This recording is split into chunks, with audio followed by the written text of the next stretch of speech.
Yeah. 14. septembar 95. to je rođenje, baš divna godina da se rodi dijete za oslobođenje u istom gradu gdje živi. Danas sve je tako bajno, niko ne zna kako njoj kroz šta prolazi, jel da sjajno.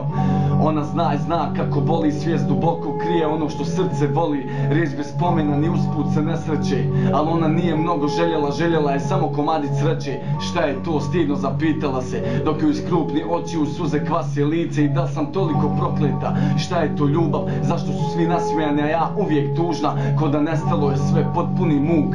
Samo jecanje dopire i suze na tlu, rukavima natopljenim, oči bijesno briše. Ja ne želim ovo, ja ne mogu ovako više. Smir se, ima i za tebe spasa, govori sama sebi onako promuklo glasa. Pa nije sve tako crno, možda na vrijeme shvate da mi bol nanose i povređuju s tim što radi. Da li me zaista mrze ili pružaju ljubav na takav način, pitam se kad će iskontat da me samo pate sa tim. S tom bahatošću, s obavezom, a ne s ljubavlju, kao što ostali roditelji svojoj djeci pružaju.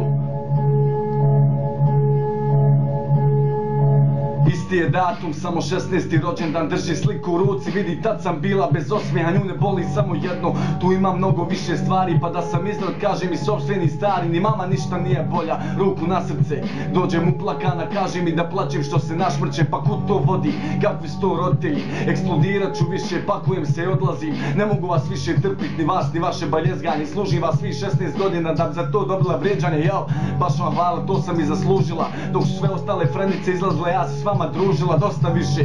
Ovo je prelilo čašu, ne trebam više ništa, ni onu šugavu ljubav vašu što nikad nisam ni dobila ko ostala djeca, što sam odrastala između 4 zida bez sunca i mjeseca. Otac zanimi, skameni se od bola, skrnaše ga reći kćerke što nije više čuvat mogla u sebi. I valjda istina toliko zašeca u srcu, ali niko nije znao da će se završiti smrću. Panika, plać, sve u jednom trenutku, gleda oca kako ispušta dušu u kutku, a pomoć mu ne može, od bola je strava kosu čupa. Mama zovi hitnu, mama još mu srce kuca, mama se zdrvenila, šok, slom živaca. Mama molim te učini nešto, umire tata. Prekasno, shvatila sam da je prekasno, čim su došli ljudi u bijelom i pokrili ga čaršafom. Glupaču šta uradi, molim te vrati se oče, u svu bol i tugu ovog svijeta moram biti siroće. Bože molim te uzmi mene, neću moći ovako, ako me ti ne uzmeš presudit ću sama, znam kako. Nizo se dan za danom, tako tableta za tabletom, izolacija i depresija u sobi pod roletom. Grižnja savjesti, još veća bol što se nagomilavala, iz dana u dan sve više i više se predavala. Ne mogu izdržat, moram da nestanem, jer jedino tako će ova bol da prestane. Ne mogu s tim živjet, ne mogu, nemam više snage, zadnji put te molim uzmi me i vodi odavde. 10 dugih dana tuge i plaća, izlazi iz sobe jacajući do istog kutka korača, pogled prazan, bolan, podsjeća na kaznu da može vratit vrijeme, prvo bi vratila tatu.